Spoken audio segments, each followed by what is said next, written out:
Good evening. I am Karen Taylor.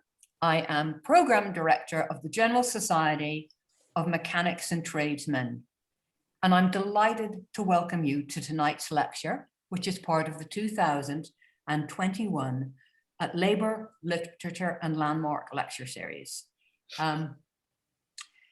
We very much appreciate your support and are so pleased that you can join us this evening. For those of you who might be less familiar with the General Society, a brief introduction. The General Society of Mechanics and Tradesmen was founded in 1785. We are a non-profit organization and we were founded by 22 artisans. Today, our 236-year-old organization continues to serve and improve the quality of life of the people of the city of New York through our educational and cultural programs. These include our tuition-free Mechanics Institute, the General Society Library, our Lock Museum, the John M. Mossman Lock Museum, and our nearly 200-year-old lecture series, of which, of course, tonight is part of. Before introducing our speaker, I want to mention that after the presentation, we will have a short Q&A of 10 or 15 minutes. Please submit any type questions you may have at any point during the lecture, and of course, at the lecture's conclusion. We will try to get to as many as possible. We will ask you to use the Q&A option rather than putting your hand up. We are so pleased to welcome back Suzanne Smeaton this evening. A pioneer in the study and scholarship of period frames, Suzanne Smeaton has framed fine art for over 4 decades. Working extensively in the field of American period frames, Ms. Smeaton has advised both public and private clients, conducted comprehensive frame surveys of public, private, and corporate art collections, as well as American frame research projects. She has lectured to museums, groups throughout the country, as well as for Christie's and Sotheby's. She has researched and written educational videos and presented at numerous symposia, curated and co-curated frame exhibitions at many museums, including the Metropolitan Museum of Art. She has also written articles for numerous publications, including the Bulletin of the Metropolitan Museum of Art. And for some 27 years, she was employed at the noted frame gallery of Eli Wilner and Company. Suzanne Smeaton is a certified member of the Appraisers Association of America, where she is a board member and teacher for the CASP program. Anyway, I'm so pleased that within that many commitments, she's able to find time for us tonight. She will be discussing If Frames Could Talk, an insider's view of the art of the edge. It is now my huge pleasure to introduce to you Suzanne Smeaton.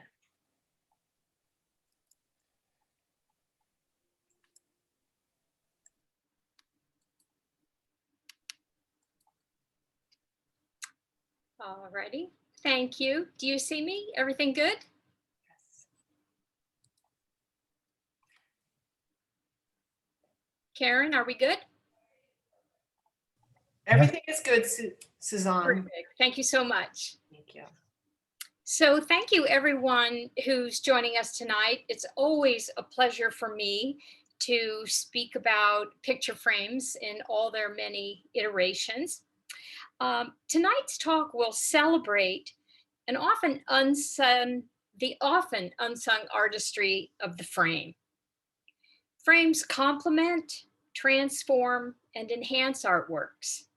They protect, adorn, and seek to best reveal them. You'll note in my talk tonight that I draw heavily on artworks in the collection of the Metropolitan Museum of Art.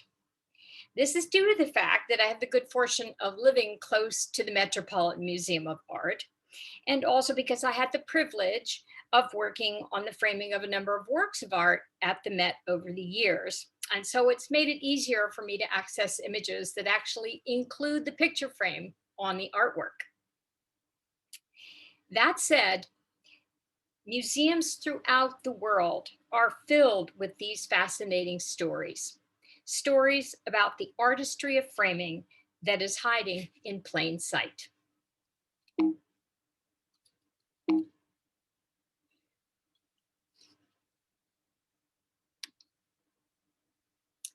So how do we look at art? When we look at a painting, particularly in a museum setting or even in a home, what do we see? I would like to submit that our experience of an artwork is absolutely affected by the frame that surrounds that artwork. We don't usually make a conscious process of thinking about the frame and the art, either as separate objects or as a unified presentation. But you can be sure that your experience of an artwork is affected by the frame around it. This has been true for centuries. This is a wonderful picture by the Italian artist Giovanni Favoretto from 1876. And this shows us a good example of the way broad gilded frames were very popular at exhibitions during that period. But this picture, also by Favoretto, is a personal favorite of mine. This showed us the decline of the rules, if you will, of presentation over time, where pictures got smaller and frames got larger. And this had a lot to do with the way paintings were displayed in exhibitions and at salon. And a lot of times artists would use frames in order to muscle out their neighbors and to be seen and to become more prominent. And it would lead sometimes to crazy situations like this one. But picture frames have so many interesting stories to tell. For example, here's Whistler's Mother by the artist James McNeill Whistler. This is painted in 1871, and it's an image that almost everyone knows, but I'll bet many of you were not familiar with this original frame. The painting and the frame are actually in the collection of the Musée d'Orsay in Paris. And the frame that's on it is a reeded molding. And it's actually often referred to in framer parlance as a Whistler frame. If people come into a frame shop, for example, they'll say, I want a Whistler frame. And what they really mean is I want a reeded frame. And that's because the profile or shape of the frame does indeed look like a bundle of reeds.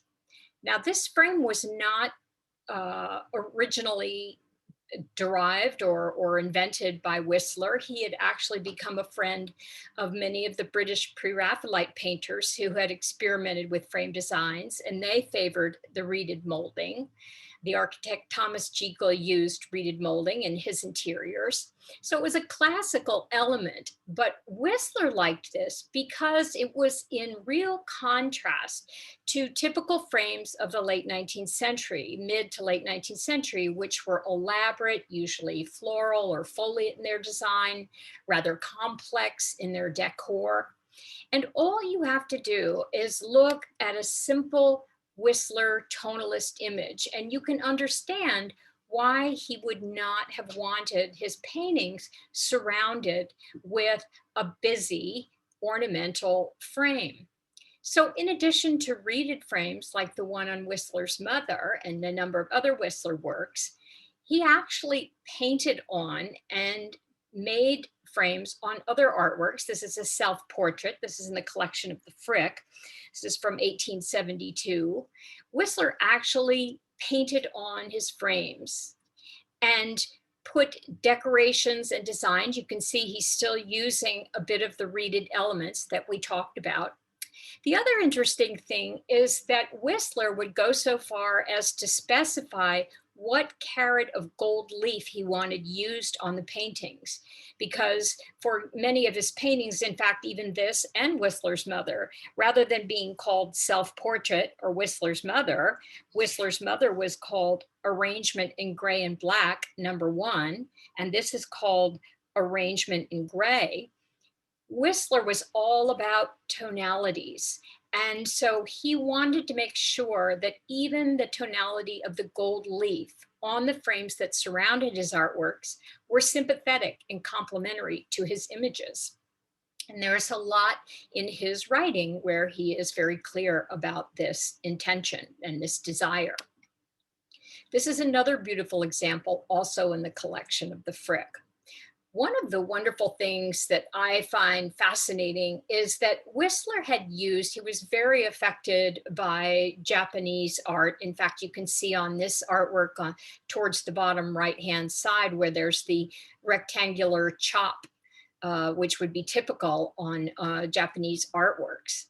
On this frame, he has taken the butterfly cipher, which he would also paint in the painting. This was a little cipher that was a form of signature. And I find it so fascinating that Whistler has actually included this butterfly cipher, not only in the painting as part of his signature, but on the picture frame itself. A little interesting story about that cipher is the evolution of that cipher. I learned this many years ago from Barbara Weinberg. It started out with his initials, JMW. First there's the J, then he adds in the M, and when you add the W, you get a butterfly. So interesting little story that this was the genesis of Whistler's butterfly cipher. So there are wonderful discoveries that take place every day at museums. I have to say, in the museum world, one of my great frustrations is that frames are not treated as accessioned objects. And what that means is that when an artwork or an object enters the collection, it's logged in, it's assigned a number, it's a session number, and well documented in its comings and goings and things that are involved with that painting, if it's restored or worked on, where it traveled, where it was exhibited. But this is not true of the picture frames. Picture frames rarely have accession numbers. And so traditionally, there's little, if any, documentation about when a frame is changed. And so this can make it really challenging when you're a frame historian and you're trying to understand the life that a frame has lived, or indeed the life that a painting has lived and what frame it has been surrounded by.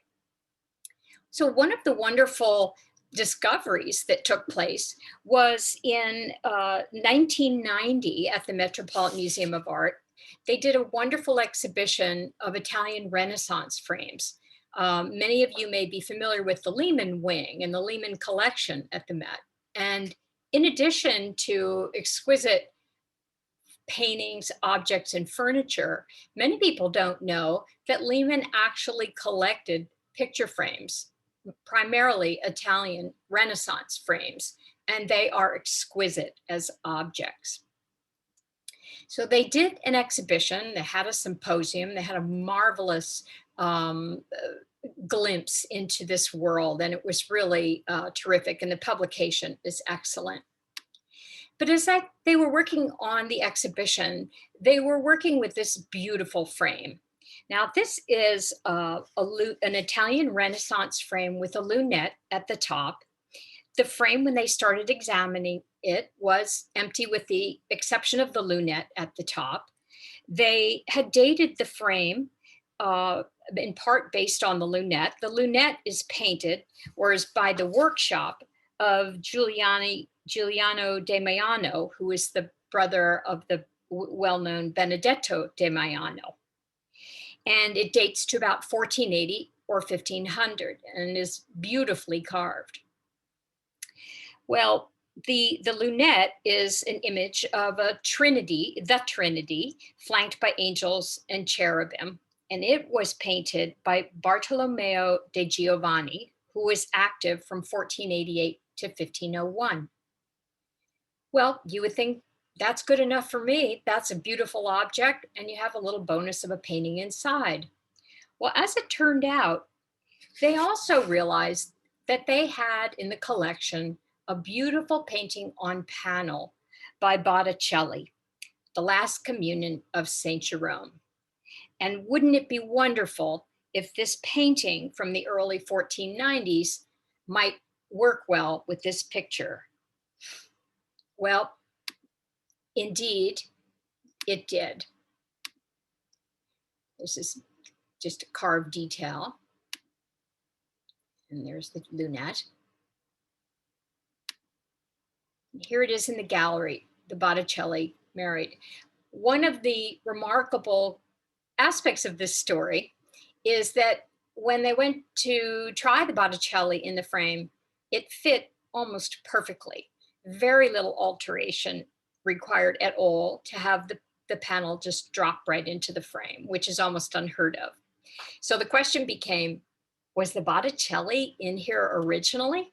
We really don't know. We can't be sure about it, but it's a wonderful story of marrying a beautiful painting and frame, both from the same period in the same place and time, to beautiful effect. Fast forward a few hundred years, and there's this painting by the American artist Thomas Eakins. This is a beautiful bust-length portrait of Senora Gomez de Arza. And years ago, during the Wilner years, when we were going through a storeroom with then assistant curator Carrie Rabora Barrett, she had inherited the task of emptying out a storeroom that was filled with many empty frames.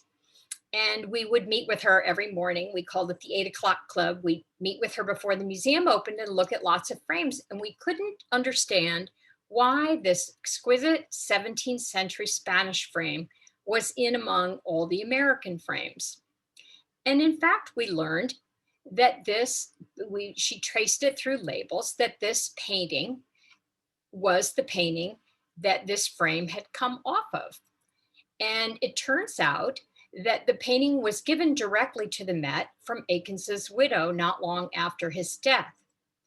Well, with some further digging, Carrie was able to learn that actually Eakins painted a number of these bust-length portraits during a certain period in his career, and he actually really favored beautiful carved antique frames for a number of them. So here we have what we would call not a historically appropriate marriage of painting and frame, but one where it makes perfect sense. And we know that it was actually a choice of the artist. And I would go so far as to say that it's a beautiful and fitting surround for this portrait of this elegant Spanish woman. Now, there are not a lot of fabulous books about frames out there in the world if you want to learn more. But one of them is this terrific book called In Perfect Harmony, Picture and Frame, 1850 to 1920.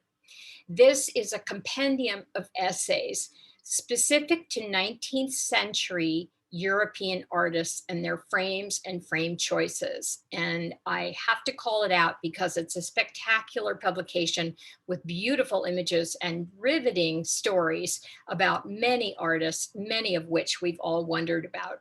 Klimt, Degas, the British Pre-Raphaelites, the Belgian symbolists, many. So highly recommended.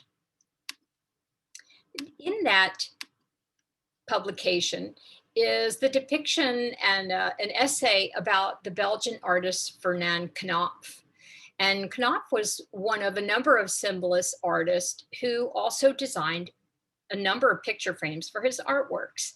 And this was a favorite of his, this beautiful silver gilded frame. This is on a portrait of Marguerite. And Marguerite was Knopf's sister. And here you see a picture of it in the palace, in the interior view, where it was all part of an entire decorative scheme. And if you go to the Getty Museum, you'll see that there is this little picture with the exact same frame. And this is another painting, of course, by Knopf. And this is a portrait of Jean Keffer from 1885. She was the daughter of a good friend of the artist, Gustav Kneffer. And you'll see here that he's used that same beautiful classical motif and a surround. I have to say, another interesting story, not illustrated here, is when I first started with Wilner, we had one of these frames in the inventory, and it even still had the nameplate on it of the art that was by Knopf. And of course, this is a very distinctive frame. I've only ever seen it as original to Fernand Knopf. And wouldn't you know that many years later, we were contacted by the person who owned the painting and had learned that there was an original Knopf frame and was able to acquire the frame and remarry it to the painting that Knopf had designed the frame for. Now, this also raises the question of how frames are removed and taken off their paintings. And a lot of that has to do with changing tastes. And if you think about it, framing a painting can be an act of ownership. So if you acquire a painting, obviously you're not going to change it to say this is mine. But if you frame it in a way that's pleasing to you, that's another way of saying this is mine. Also, it's the vagaries of taste. Fashions change. A lot of the beautiful, elaborately decorated and gilded frames from the 19th century to our modernized seem heavy and overly ambitious, if you will, visually. But tastes tend to be cyclical and things come back and forth. And so what's out of favor today may be all the rage a number of years from now. Speaking of artist designed frames, everyone knows about Edgar Degas, but many people don't realize that he was passionately involved in the design of frames for his artworks.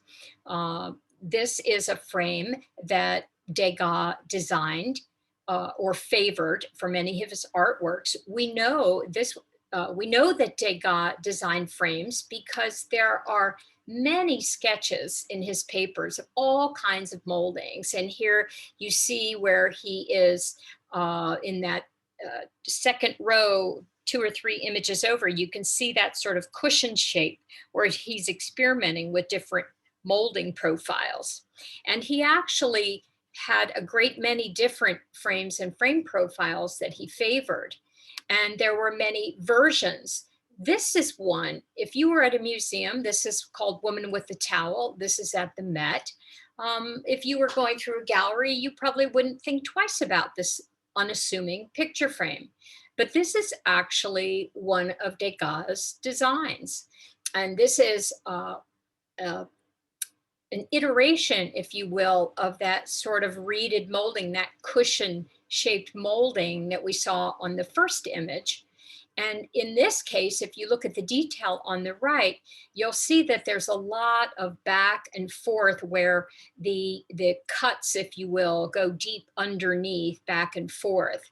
And this was known as the coxcomb frame that Degas favored for a number of his artworks. So this is a perfect example of the kind of frame which is not assertive and not loud, but actually is very much part of the artist's personal expression and his original intent in how he wanted to see his artwork presented. Yet another surprising frame is this white frame on Resting Dancer. And you'll see on the right, this is one of the other profiles. This frame was called the pipe frame simply because the profile or the shape of the frame looks like a pipe seen in cross section. And many of the Impressionist artists favored white frames for the presentation of their artworks. And it was very popular, but regrettably, very few of these white frames survive. They were used to present the frames, but soon after, dealers and collectors, and sometimes even the artists themselves, removed the white and would return a frame to a more conventional gilded surround.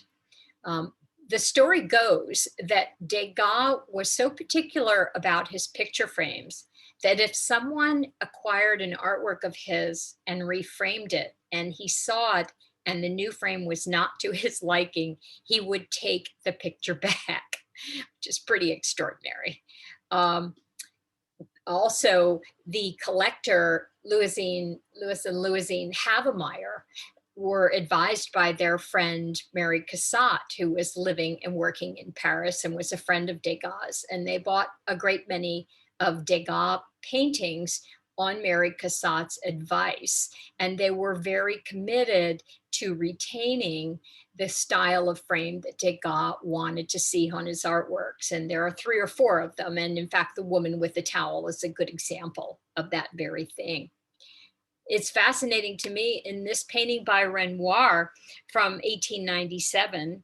This is Yvonne and Christine Lerolle at the piano. There you see 2 Degas paintings on the wall, and there's one of those white frames that we've just seen.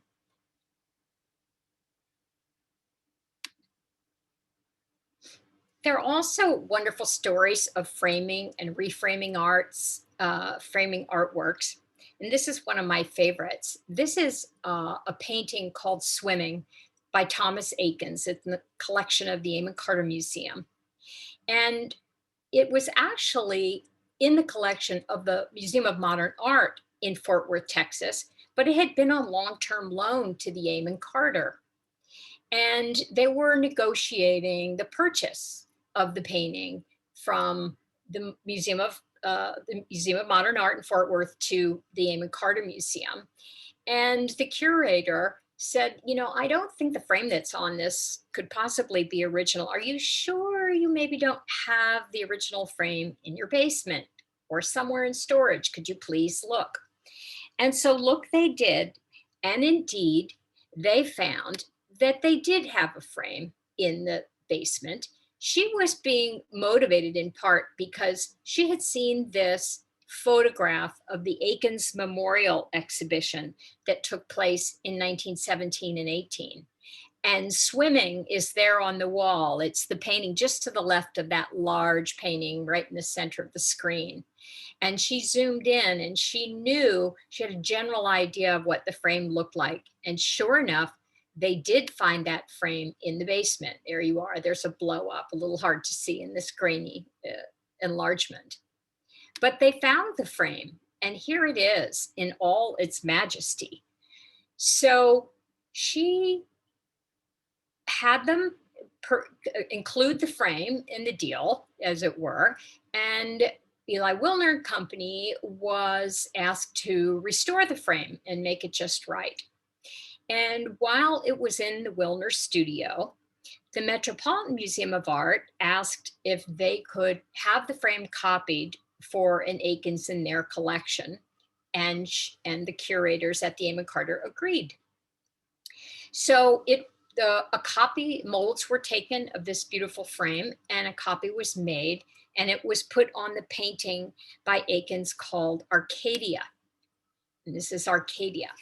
Now, after the frame went on the painting of Arcadia, the curator kept looking at it, and she thought, you know, it's a very elaborate, very sophisticated frame, and yet this painting of Arcadia is more of a study than a fully developed work, and I'm not sure it's the right choice. And so she had us change the frame to this much simpler frame. The finish is what's called gilded oak, where the gold leaf is applied directly to the oak wood. So you get a beautiful wood grain showing through the gold leaf, but you still get the beautiful, lustrous, reflective gilded surface as well. And it looks terrific on Arcadia. But I have to tell you, I couldn't stop thinking about that spectacular copy of the frame that we knew that was original to Swimming. And I hated the idea that it would be languishing in storage, unused. And so I started looking around their galleries at their Eakins paintings. And there was this beautiful painting, which is called The Writing Master from 1882. It's actually a portrait of Eakins' father. And so I started thinking about that painting. It had on it at the time, it had a really inappropriate frame, and a frame that had been painfully resized. You could see the cuts and everything. And so I went back to the memorial exhibition picture and found Writing Master on the wall. And lo and behold, it had been framed in the same style as Swimming. So the happy result is we're able to use that replica with modest alteration. And now writing master has a spectacular surround, much more worthy of this beautiful painting in a frame that we know that Eakins would approve of.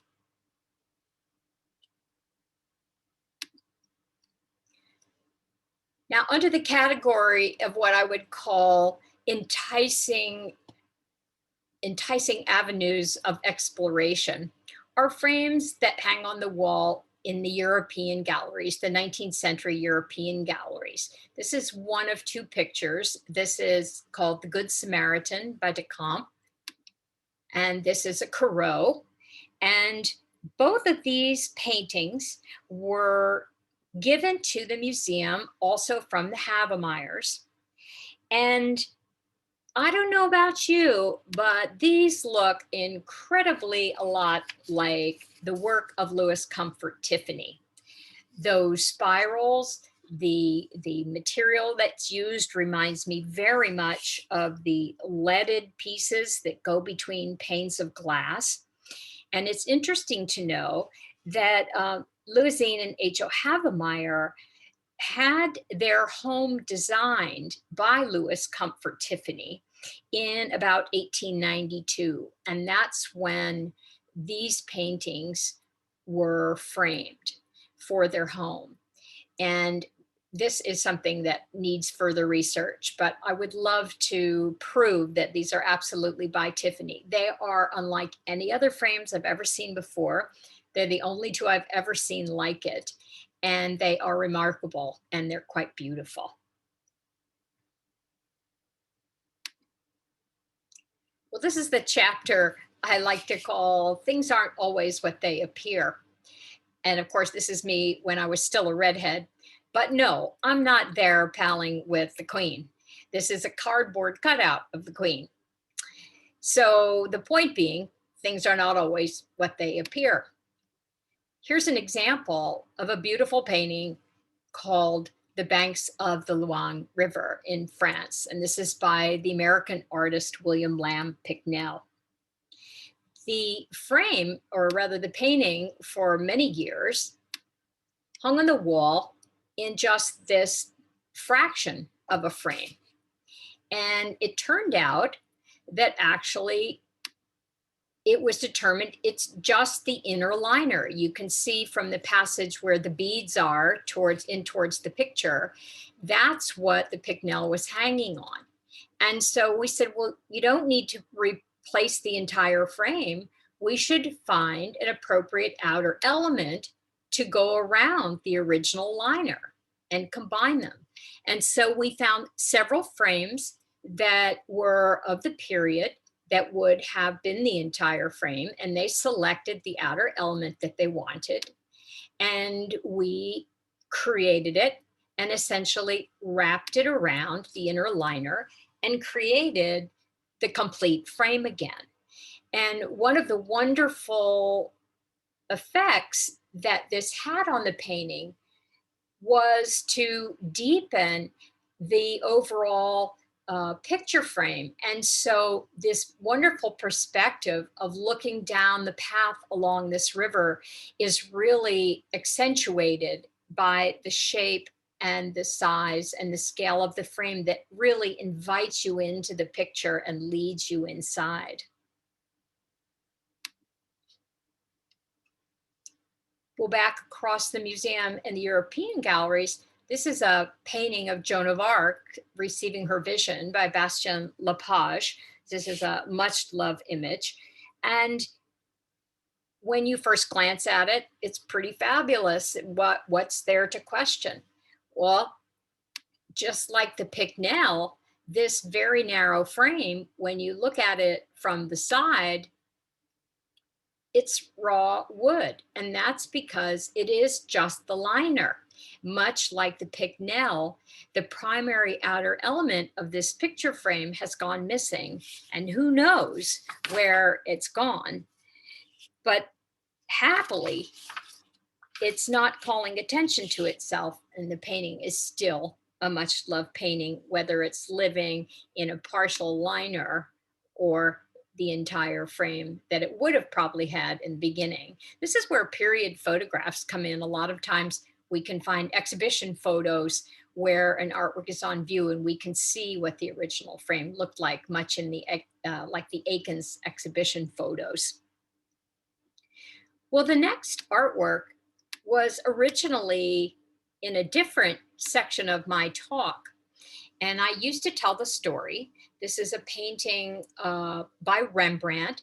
This is of the ebonist Herman Dummer. And this dates to about 1640. We also know that Dummer's son his son Lambert studied with Rembrandt. So there was definitely a close association. And back in the late 80s, possibly, I was told by someone who worked at the Met that they believed that this painting was original to the picture and that it was possible, if not likely, that the frame was actually made by Dummer himself for the painting. But fast forward, and in speaking with my colleague at the Met, I learned that no, in fact, this frame was put on the picture in 1990. And that the frame is, I'm going to read what the entry is about the frame. It says, these molding segments may have been reused from a piece of 17th century Bavarian furniture. The surface is painted black to resemble costly ebony and serves as an homage to the esteemed ebony worker depicted in this portrait. The frame was put on the painting in the 1990s. Frames of this type were made in Vienna and Prague in the late 17th century. So there you go. Things are not always as they appear.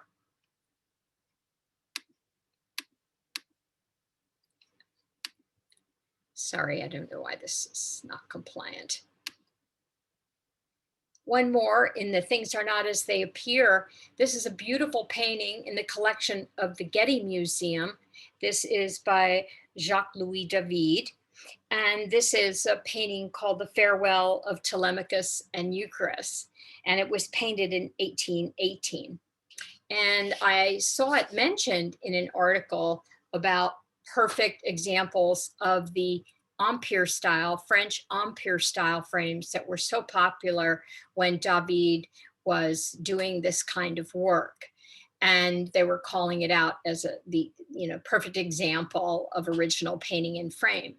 But I happen to know that this frame was actually in our inventory, and the curator of the Getty at the time, Andrea Roth, had just acquired this beautiful David at Sotheby's and was able to acquire this beautiful frame and marry it to the David. It's a perfect example, again, of historically appropriate frame on a painting, but not original. Well, this is a beautiful painting by Bellini, and it gives me an opportunity to talk about an interesting component to frame study and an ongoing project at the Met. This is Bellini's Madonna and Child, and it is in this beautiful cassetta frame. Well, if you look online at the Met's entries on the artwork, you'll find this entry. It shows you the artwork as all of the entries on the Met show artworks without their frames on them. That's standard. But if you scroll down a bit, it'll provide you with other images and different views that include the frame.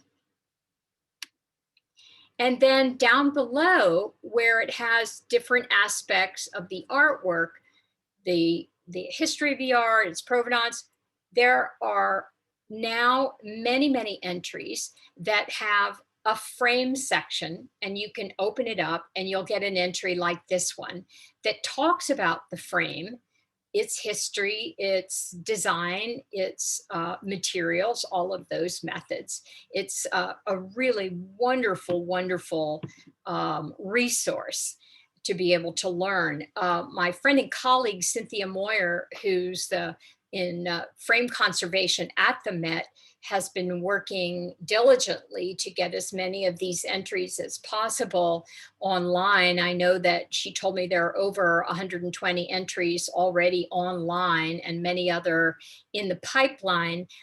It's still very much a new initiative and a work in progress. So being able to determine how they can make this knowledge obvious. In other words, perhaps providing some kind of list of what artworks in the collection have these entries, that sort of thing is still being worked out. But it's such a wonderful gift to anyone, frankly, who's really interested in learning more about these frames on the artworks in the collection.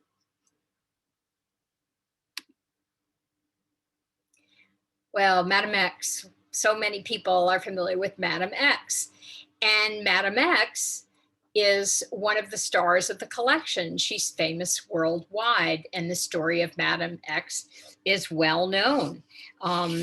And if it's not well known to you, I'll just say quickly, she was a friend of Sargent's, and her name was Virginie Gautreau. She was quite the Parisian socialite. She had a habit of powdering herself with a special kind of powder that was very popular in late 19th century Paris. So she had this sort of lavender pallor about her. And when Sargent first did the portrait, it was painted with the strap, the right strap was off her shoulder, these rhinestone straps. And it was displayed at the salon and created a furor. So Sargent repainted it with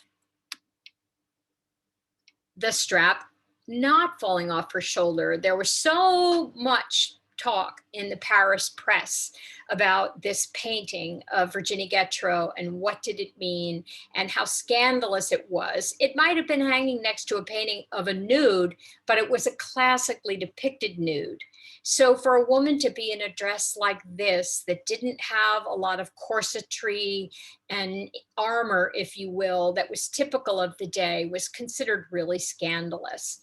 And so even though Virginie and her mother had seen it in Sargent's studio and had loved it, all of a sudden they hated it and begged him to take the painting down.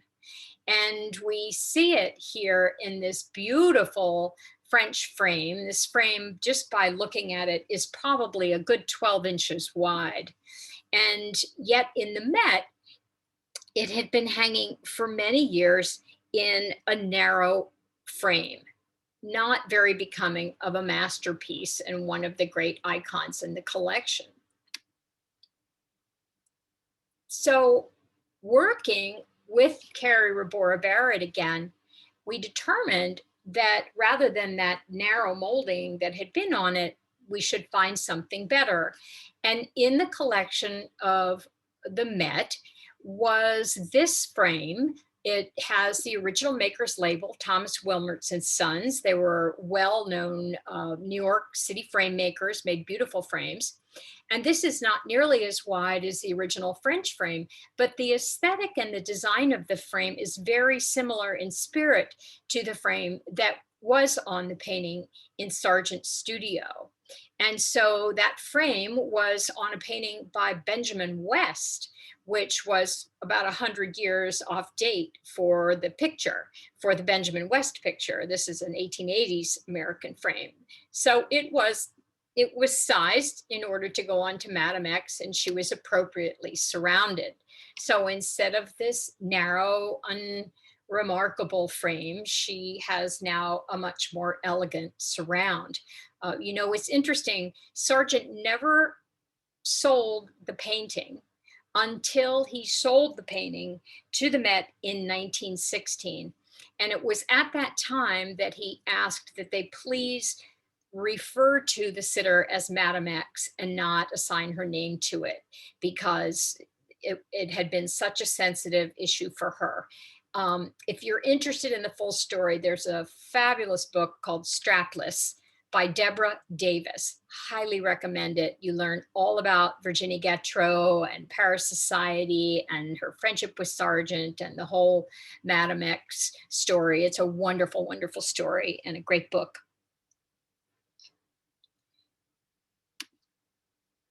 So concluding, I wanted to share another wonderful, happy circumstance, a story of repatriation, if you will, from the St. Louis Art Museum. One of the things I do is I do frame surveys, and I go to museums and go down into storage with them and walk through their galleries and look at artworks with them. And when we were there, we were going through a lot of frames in storage, and we found a couple of frames empty, and the labels indicated they belonged on frames or on paintings in the collection. And this was one of them. This is a painting by Philip Guston. It's called Martial Memory from 1941. This is what it looked like up in the galleries. This is the original frame that was on it. And it is, I'm sure you'll agree, a much more complementary surround for Guston's painting. And what's interesting is this is actually a frame that's inscribed on the back, frame made for Philip Guston by Carl Sandelin, framemaker. I was very excited when I saw that inscription because Carl Sandelin was also known to have made a number of frames for Edward Hopper and others. So they were very happy to be able to repatriate the original frame. Thank goodness the curator who had chosen to reframe the Guston saved this original frame. And such was the case of this Marston Hartley painting called Driftwood on the Bagaduce. And this is also from 1939-40. And so this is the way it was on view up in the galleries in this wide silver gilded picture frame. And in fact, the original frame that they found down in the galleries for it was this frame. And also with a similar textural effect. I think it's fascinating that both of these pictures have these textural surfaces which speak very much to the compositions that they surround. So a wonderful example of being able to return frames to their original surrounds just by looking deeply in the basement and see what you might find there.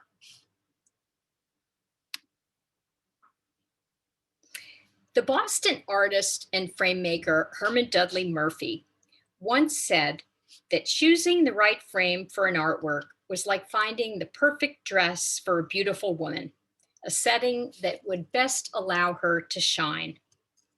I hope that these stories today inspire you to notice the artistry inherent in framing. Frame choices that reveal with bravura and those that do their work quietly with sensitive and subtle skill. Thank you.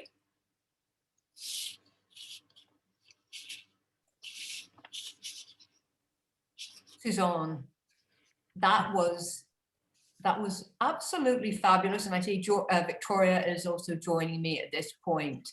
So really, yes, exactly. Bravo. That was fantastic.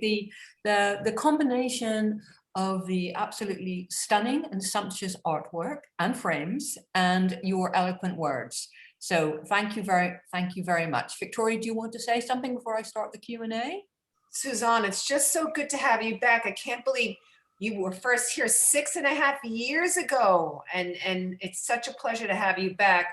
And when you first spoke here, my trips to the museum were never the same as you spoke about with Eli Wilner, the Washington crossing the Delaware, which was so delightful. And I think there'll be none of us that walk into a museum or even in our own homes again and will ever look at frames the same. So thank you. It was wonderful. Thank you. My pleasure. So I will now start the Q&A.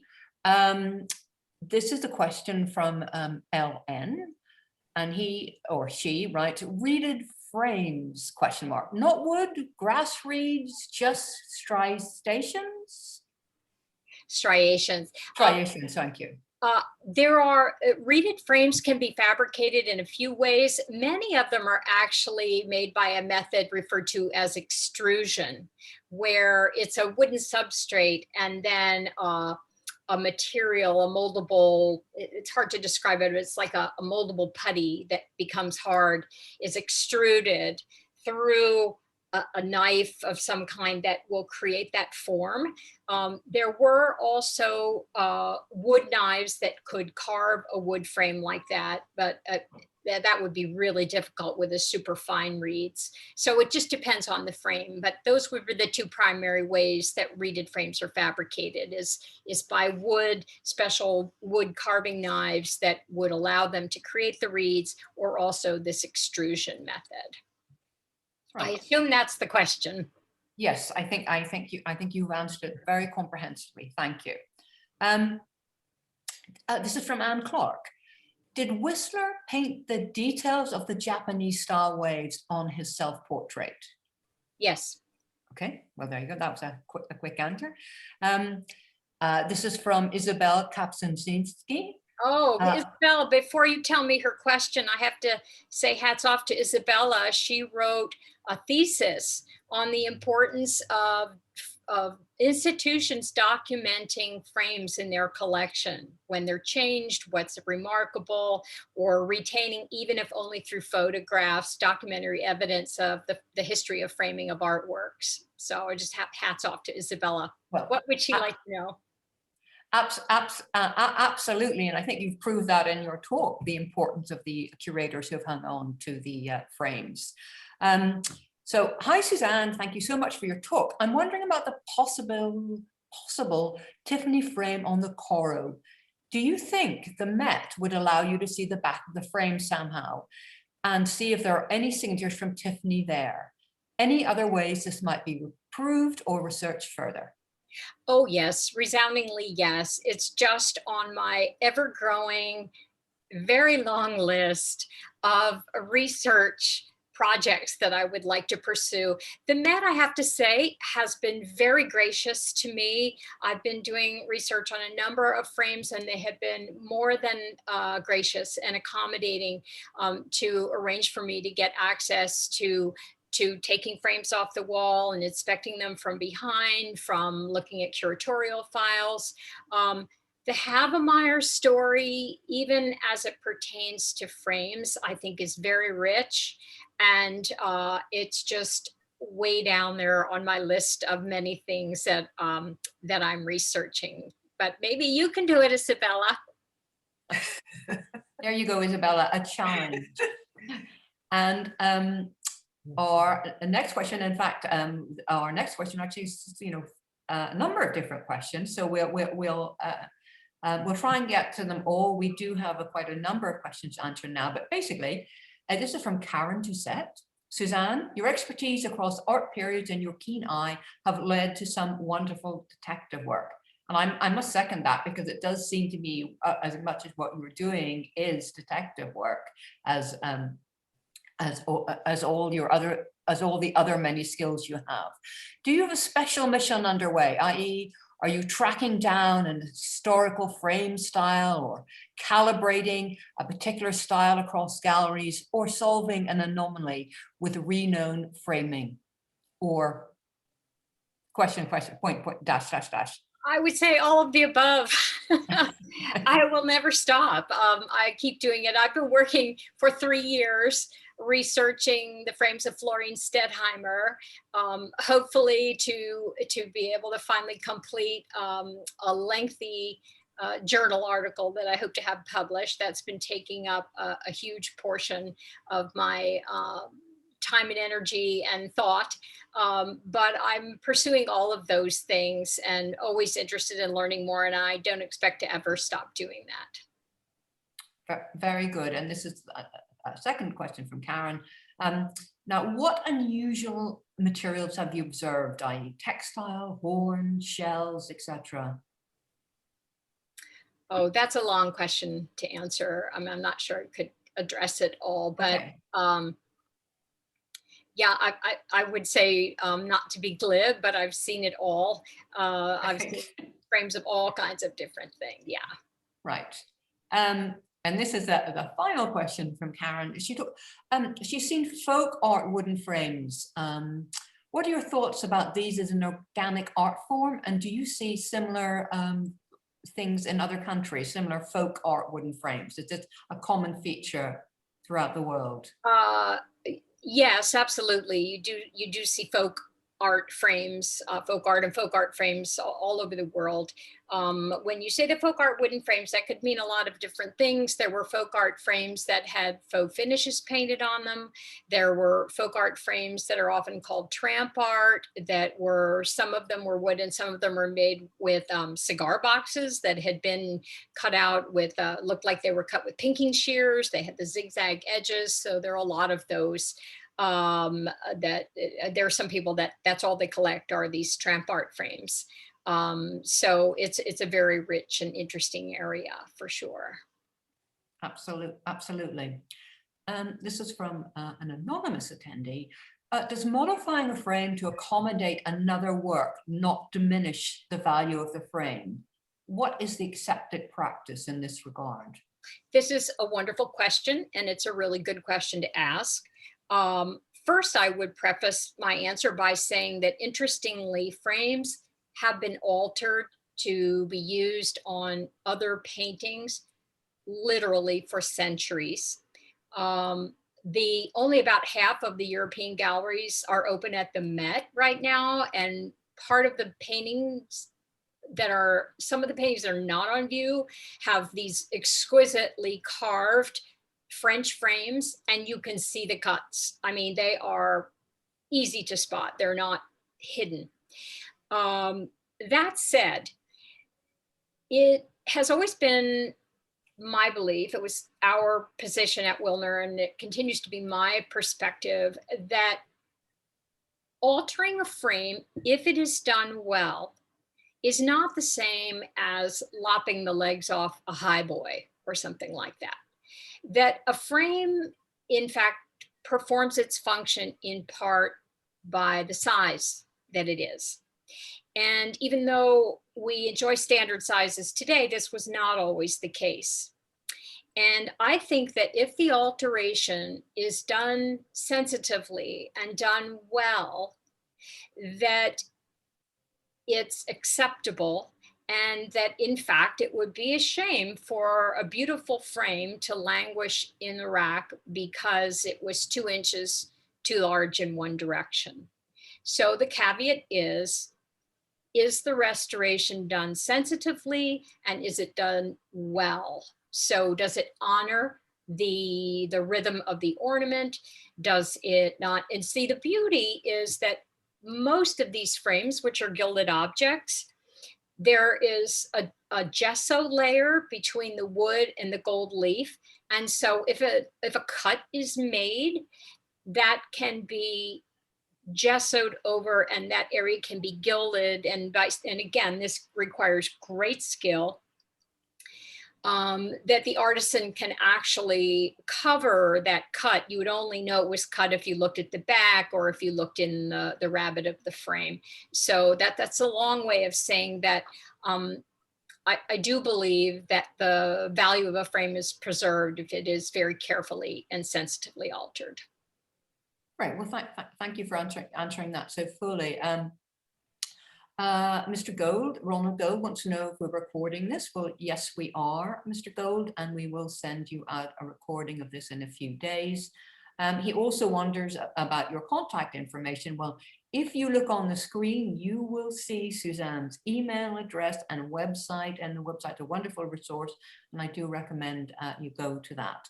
Now, we're having some lovely compliments, which I will send you, Suzanne, afterwards about the talk. Deborah Fallick, in addition to saying terrific, she wonders who is the author of the book on frames? It's actually a compendium of essays, but the woman behind you, I think you're referring to the book I talked about called In Perfect Harmony. It was published by the Van Gogh Museum, but the woman's name is Eva, E-V-A, Mendgen, M-E-N-D-G-E-N, Eva Mendgen. She's German, wonderful person who has done so much for frames and frame history. Again, Eva did her dissertation on frames, and this grew out of that work. So it's a compendium of essays by many different scholars. But Ava was she contributed several essays, but she was the one who oversaw the entire project. And it was published by the Van Gogh Museum. Right, thank you. Oh, and if I could just interject, on Yes, my of course. on my website, there's a tab called Resources, and I have on there many things, including a very thorough frame bibliography of pretty much every book or article ever written on picture frames. And you'll find many listed there, including the In Perfect Harmony book. Okay, well, there you go. The answer to many framing questions on Suzanne's website. This is from Jamie Hirsch. Why would the curator change a frame that was on a painting, especially with an artist's name on the frame? This is a good question. I think this speaks to what I said earlier about changing tastes and a curatorial eye. I mean, there's a story that in the modern paintings department at the Met years ago, there was a legendary curator, Bill Lieberman, who took frames off many, many artworks and put very simple, somewhat modern gold frames. There's another story about back when Bill Rubin headed up the Museum of Modern Art, that many of the original frames on the artworks were all taken off in favor of simpler, more modern frames. And privately, to this day, I work with clients who have frames on paintings, but they feel that they need to be contemporized. And so they want to consider framing treatments that are not original to the picture. So, and frankly, just because the frame is original doesn't mean it's the best frame for the artwork, I believe. But to the curator's credit, they preserve the original frames. And so I think part of it has to do with scholarship and shifting perspectives in history and in notions of presentation and exhibition. Thank you. Thank you. This is from Ellen Leon. I work in a museum, she says. We have Hartley and Ratner with very similar frames, possibly sold through the same gallery. Possibly the gallerist framed them, she asks. That's possible. We also know a lot. Hartley, for example, many frames on Marcin Hartley were made by the House of Heidenreich, still in business today in New York. Henry Heidenreich was originally from Amsterdam and came over and started his framing business in the 30s and was very active. And Hartley was of very modest means. And when a dealer named Hudson Walker started working with Hartley, he realized how important it was to present his paintings in better frames. So they actually negotiated a deal where Mr. Heidenreich would actually make frames on spec, if you will. And then if and when the paintings sold, they would pay Mr. Heidenreich for the frames. So it's possible that you're thinking of Heidenreich frames, although interestingly, the frame on the Hartley in the St. Louis Art Museum, though it has a sort of a feel of a Heidenreich, it's not really one of their surfaces and it's not indicated to be a Heidenreich frame. So there you go. Right, now it is now after 7. Suzanne, would you be willing to answer some more questions? Sure. For about another 10 Sure. 10 minutes? That would be great.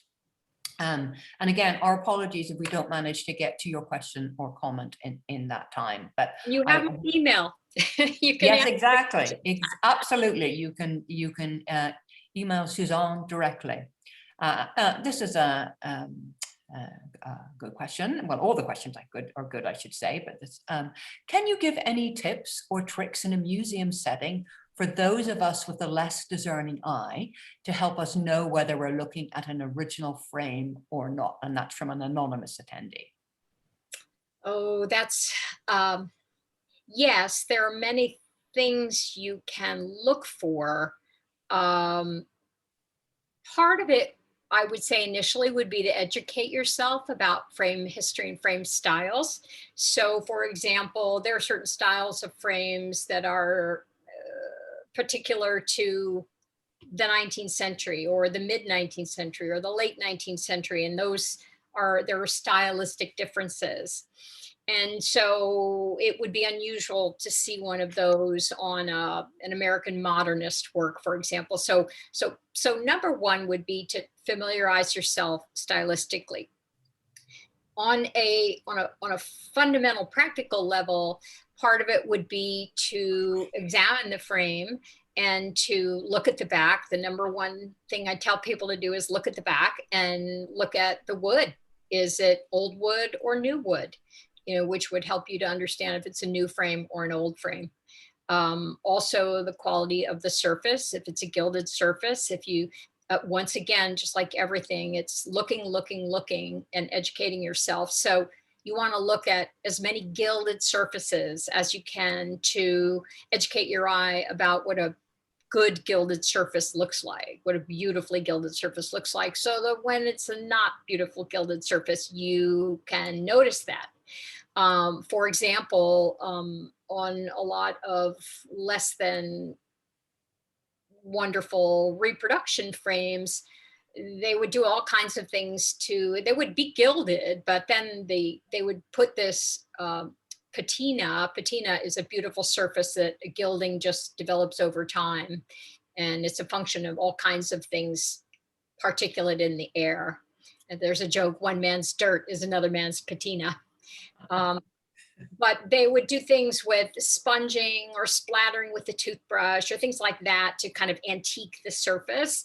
And it's really kind of cheesy and fakey looking, and you can notice it. So things like that would be my suggestions. Susan Forbes wonders how many open frames exist as stock. Oh, you mean like in whose stock? Where? Everywhere? I guess maybe she in museums and things. Maybe she's wondering. Maybe that's a very question to answer. Yeah, I have no idea about museums, but I would think a lot. Again, most frames are not accessioned objects. So I have no idea, but I'm sure most museums have empty frames. And then there are frame dealers all over the world, certainly here in New York, but all over the world, who have inventories of period frames, but I have no idea what their numbers would be. But Right. Thousands, certainly thousands. Was there a wood that was, this is from Vivian Orner, was there a wood that was favored for frames? And if so, what was the wood favored? Yes, it depends on what frames you're referring to. So for example, in 17th and 18th century France, where carving and gilding were at a zenith, they were just extraordinary. Surprisingly, the wood of choice was oak. It's a very hard wood. I say surprisingly because it must have been very difficult to carve. That said, those frames can be incredibly detailed and elaborate. So I would imagine it would require a wood like oak that could stand up to all that working. So oak, for example, in those frames during that period, in other times, just in the US, American pine, a lot of times, most of the frames in the 19th century have a wooden substrate, and all the decorative ornament is actually a molded and applied ornament. And so the wood might be pine, or then there were other wood frames that were not gilded, and walnut was a favorite. And in the early 20th century, frames, much like the one in the slide you're looking at, which is a beautiful frame by Herman Dudley Murphy from Boston, a lot of those frames were carved from poplar because it's a beautiful, tight-grained wood that's very receptive to carving and resistant to things like warpage. Right. So in essence, quite a few woods were certainly used. Joshua Smeaton wonders if you have a photo of a picture in its original frame, now longer in that frame, why not create the frame instead of finding a similar frame? Expense. Right. Okay. Well, there you go. Well, that's. It can okay. be. I mean, in fact, Washington Crossing the Delaware was, of course, you couldn't find the original there. So you had to recreate it from a photo. But photos don't give you always all the information you need. And you could absolutely probably find someone who could recreate the frame from a photo. And again, I have no idea what the style of the frame is you're referring to. That would be a component to how much is involved in actually recreating a particular frame. So it would depend on the style of the frame too. But I would imagine it would be more expensive actually than finding a period frame, but maybe not. Right, okay. This is from Jennifer Dangle. She wonders, what advice would you give to any of us in the audience when it comes to framing something for our homes? And by the way, she loved the lecture and the quote you ended with. Thank you. Golly, what advice would I give you? Well, I consult all the time with people on framing their artworks. But it just depends on what it is that you're framing, its value. Picture framing, my roots actually, long before I got into frame history, I started out in a frame shop on the corner, that was framing museum posters and diplomas and family photos. So there are a lot of frame shops who take great pride in educating themselves and it really is, I consider framing a medium, much like painting or drawing. I think it takes a real eye to be able to make some of these choices. So I would suggest that you explore some of the frame shops in your area and see what they have to say and who you have a good rapport with and whose ideas you like. Now, that said, I would be sensitive to how you would go about doing that. I could tell them you're looking for a framer, because what you don't want to do is go in with an artwork and let a framer spend 30 minutes to an hour or more with you working on suggesting frame ideas, and they say, okay, thanks, I'll let you know. I mean, that wouldn't really be right. But it's a relationship, but you're also looking for somebody that's got an eye. So like that. Thank you. Suzanne, may I just interject with that question? Sure.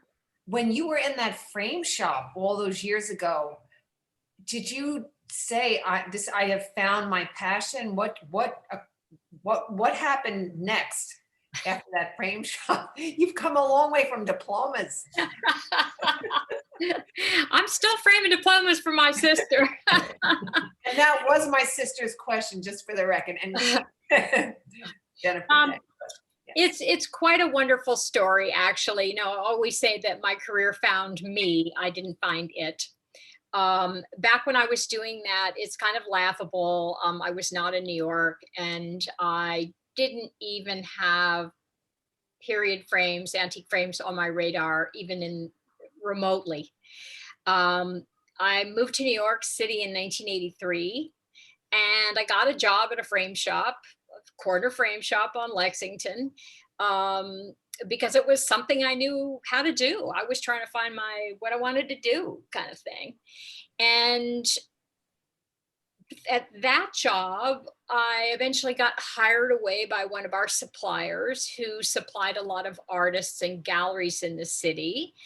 And so I was doing a lot of more contemporary work, contemporary framing. It was exciting. I mean, I got to work on a gigantic Robert Rauschenberg that had to fold up and travel around the world and things like that.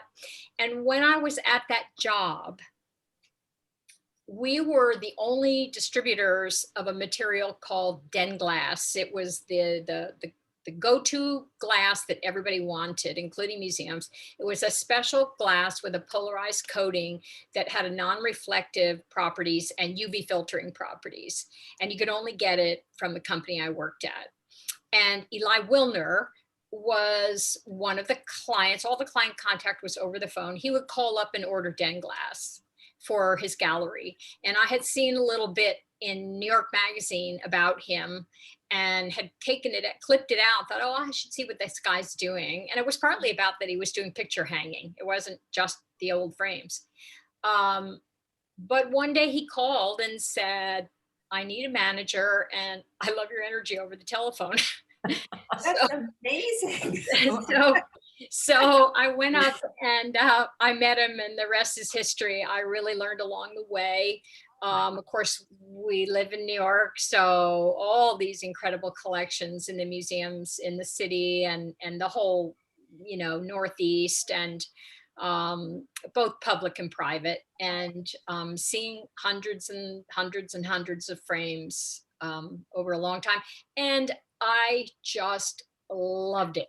I was so interested. I read everything I could get my hands on. I took courses. I went to museums. I really loved it. And I still do. Amazing. Fantastic. Yeah, and Suzanne, just another testament to how every encounter matters, and the fact that you were such a passionate voice on the other end of the line, and he was correct all the way in seeking you out. So wow, thank you for sharing that story. I loved it. You're welcome. Right. So I think we still have a number more questions. And again, I do apologize that we haven't, these are really wonderful questions that we haven't had a chance to get to. So I'm just going to read out like one more question. And this is, I thought you'd find this one also particularly interesting, Suzanne. It's from Tessa Murdoch. Do we know who made Sargent's frames in Paris, London, as well as the East Coast of the United States? And this is why I think it's particularly interesting. He painted Miss Murdoch's great-grandmother, Mrs. Carl Mayer, with her children, and it's now in the Tate Britain, where it retains its original frame. So there you go. I love it. We actually do know a fair amount about Sargent's and his frames. I would make you aware of two wonderful resources. One is a book that was published by the National Portrait Gallery of London. Jacob Simon was the curator and author. And Jacob has done specific research about Sargent and his picture frames. We do know that he loved frames. He had a lot of frames. They found many antique frames in his basement when he died, etc. But anyway, also, there is a spectacular, can't say enough about, website called The Frame Blog, theframeblog.com. It's the creation and labor of love of my friend and colleague Lynn Roberts in London, who is an incredible scholar. She knows more about period frames than anyone I know, but she has created all. It's a free website that contains many lengthy, well illustrated articles about all facets of frames, and there's a search function, and I'm 99% sure that Jacob's scholarship on Sargent's picture frames is one of the entries on the Frame blog. So I would look there, or I would just Google Jacob Simon, John Singer Sargent's picture frames, and you should be able to find the article, some information. Thank you. You are, you are really a fantastic resource. So we will conclude the talk now, but perhaps I'll just ask one question from an anonymous attendee. Have you ever encountered a frame that was significantly more valuable than the painting itself? Oh, sure. Okay, well, there you go. Okay. Right. Suzanne, thank you so much. Your incredible expertise and huge and vast knowledge, and the way that you presented it in the most entertaining and informative way. You have been a wonderful addition to our lecture series, and thank you so much for coming back to us 5.5 years later. We are delighted to see you again. Yes. And I do want to remind, I think Victoria is going to say something now, but I do want to remind you to look at, again, to go to Suzanne's website, www.suzannesmeaton.com. And Suzanne has also very kindly said that you can email her at ss@suzannesmeaton.com. So Victoria, would you like to say something? Well, again, Suzanne, thank you. Brilliant as always. Just, you've nourished our souls tonight. I only wish we were all together in our library space, and that you would be rushed at the podium by more questions. And we look forward to the day when you return to the library, and that everyone who joined us tonight, that we see you again soon we're waiting for you here at the General Society. So we look to resume that, and we can't wait to see everyone in person. And Suzanne, thank you so much. What a delight, really. My pleasure. Thank you so much. Thank you. Yeah, it's been fabulous having you as part of our lecture series. I want to thank you, the audience, again. Wonderful, wonderful questions. And I will also send Suzanne a summary of those questions so that she will see them. I just want to mention that we have some more absolutely fantastic lectures coming up. This includes on Tuesday, March 23rd, in 2 weeks' time. Memory and Imagination, Stanford White in Detail. And this is with Samuel White, the great-grandson of Stanford White. And he has the most wonderful book, and I know it's going to be a fabulous lecture. And we do have a number of other lectures coming up, but I'm just going to stick to art in this particular occasion. On Tuesday, May the 4th, I know that's a month or so off, we have the Guide to Historic Artist Homes and Studios with Valerie Ballant. So many of you attending this evening may find that also of particular interest. Thank you so much again for supporting our lectures. We're very grateful to you, hugely grateful. And again, to our wonderful speaker, Suzanne. Thank you so much, and I'm now going to say good night. Thank you for joining us once more. Thank you. Good night.